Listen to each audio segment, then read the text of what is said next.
Select Africa TV ngokukhethulazo liseqopheleni uhlubudlube ekhasini eshisa usisole ezingeni phela la kusindwe ngoba ethole njengoba nongazi ukuthi inkunzi isematholeni akusicela ukuthi yobekele in peace. One, Julius Malema ngiyagcina manje nawe. Julius Malema ukhuluma kahle mfowethu, yonke into oyikhulumayo you talk right, you are historic and you are political minded. Yonke into oyikhulumayo iyona siyijabulele ukwazi ukubuza nje imibuzo, ukhuluma izinto ezikwazi ukukhulumela umuntu ohleli le kude emakhaya. But shame on you. Bafile abantu abathambile. Shame on you, Julius Malema. Shame on you, Julius Malema. You are a brilliant leader, very gifted. The majority of things that you are doing, I'm looking up to you. You are my peer and you are in my age. I'm looking up to you in the majority of things that you are doing. But I'm disappointed in you. Shame on you that you are what the behavior that you have portrayed during the Julius during Ubaba Msholozi is not the same behavior you are portraying right now during Ramaphosa. Why different? Ngokuzuma iphila ngesami. Wengenaze amankola inkomo lezi impondo lezi ezomhlaba lezi impondo lezi between inkomo yokubiza 700,000 kodwa asiyifice ibhusha to this ankola meat aze ngifice lo nyama le idayisa kule bibhusha le ankola ngaka idayisa kule bibhusha lemjwaqo lezi inkomo lezi ngoba ifana nezinzulo zizimbasha singasazi inkomo zezinzulo le emakhaya umehluko ziyimpondo idayisa phi yahlathwa kwabantu empulo nomzane owakhushulwa noma okhishula isipheko ngale ankola lena yale nkomo lena engaka inkomo ngempela lezi noma zilwane ngoba uzoma engenazi lezi. Now you are behaving different. Now Julius Malema, same thing applies to you. As smart as you are, as political as you are, waba ne-wisdom wakhuluma ngehistory yethu ngisho lapha eqaleni push kiss the poor, kiss the farmer, kiss yonke lento le uyichaze kahle kakhulu mfowethu, siyakuhlonipha lokho umlando wakho uyokulwela ngisho ungasekho. The generation to come will fight for you, and for you the vision that you have to unite Africa is powerful. Yonke into oyenzile is brilliant, and the vision that we have is the same vision that Gaddafi had before bambulala.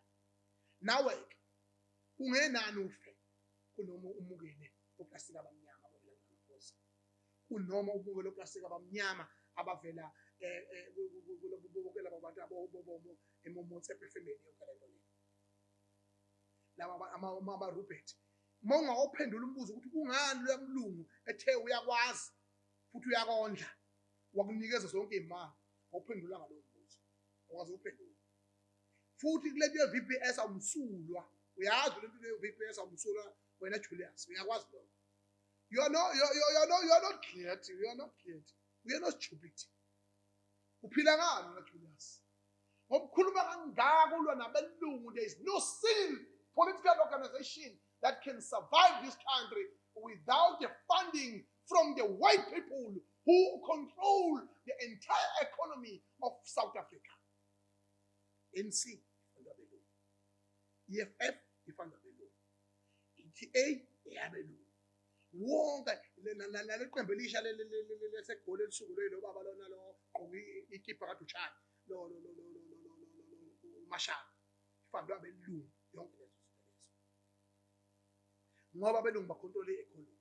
Abelungu thina sifuna ukubona asisho ukuthi thina abahambe cha, sithi we want transformation from white people. We want transformation ngoba they have experience, they have a knowledge of the economy. All we want is transformation. That's all we want. Then we sit together and enjoy the fruitful of this land, continent Africa. So ke manje ke asikwazi ke thina ukuphila siphila uphupho. Never. That will never happen. So ke manje ke wena Malema wena ukwazi ukhatha abantu la eSoweto la balwa abantu kwadubulala abantu wahamba unawaphesheya. Yabona ivision kaTata Lux lomfana othi uNtata Lux lo Scotland lo wala eSoweto. Othi awulokhu nje uthiwa kwenze njani kodwa abadudulela abantu bahamba ukufika. uHlalalaksi, he's 10% correct, 90% wrong. Ngoba i-Africa, yes, it's belong to one people. See, inkinga esinayo serious in this country, I believe. Umnotho. Asithola umnotho kulezwe liqala. Bese kuyimasilungisa lento. Osibali labo, yebo, abafike ngongemthetho bahambe. Kodwa abasemthethweni abahlali. Asidili naleyo nto. Kodwa ihaba abalenza ngalo uHlalalaksi lento ikhombisa khona ukuthi yebe agenda. We don't want an agenda here. We want truth. Bese sothi la kulo kuJulius Malema. Wena asikwazi ukuthi nenkinga engaka ekhaya. Bese uthi wena iAfrica ivulelekile nje. Ngoba vele labo bantu abazoba abehlulile abanye babo ngenxa ye-ego bafuna ukuphatha kanye kanye, abanye babo ngenxa yokuthi abazwa sitholana ngabathwenyile ngoba bafuna ukuyivela. Lento ezokwenzeka kuleli izwe lase-South Africa. Wena ufuna yenzeke. And then ufuna siyife besifane nezifo bezokhetho. Laba belungu umsebenzi kakhulu ngamva kwethu acala ukunishebela. Umsebenzi kakhulu abelungu. Bakwazi ukufaka ukhona, bakwazi ukufaka o-chicken pox, monkey pox, utholakala besithola qopho umzimba wonke. So-ke kuncane lokho ba-control technology, ba-control izinto eziningi. So asikwazi ukuyibuka bela phansi ngezinto lezo. So kufanele sibe strategic masibe nabo. Sibe nabo ngendlela superior, ngendlela matured, yokwazi ukuthi umnotho be-transform umnotho thina. Bese siba i-maturity sicontrol umnotho. Sibe ne-access to izinto abayikhiqizayo nathi sikhiqize thina. Sizokwazi ukuya phambili ne-country nanjenge-continent. Bese sizomuva kahle. Hhayi nge-excitement. The-excitement eyenziwe uMalema, the-excitement eyenziwe uHlalalaksi is stupid. Wena futhi Julius Malema unemali oyithola kulaba bantu, uyiphathe ngoplastic abamnyama, uhlale endlini zakho ukusho kosentini, wehle wenyuka, wahamba udansa phesheya, wawu-DJ nabo abelungu, kodwa uyabazonda la in this country. That is so stupid. I'm disappointed in you, Julius Malema. You are the leader, but I'm disappointed in you. You are so stupid. You are so stupid. Ushiya kufiwa la South Africa. Intsha ethi yafu kumathaveni. And I don't want to believe ukuthi this is xenophobic or this is Afrophobic. No, I don't want to believe this. I think that this is just a pure crime and negligence. Ukubulala nabantu bethu emathaveni. Kufanele sikulungise lokho, uqonde kulungise. Mabisenzeke. Yilokho engifisa ngakho. Ningizima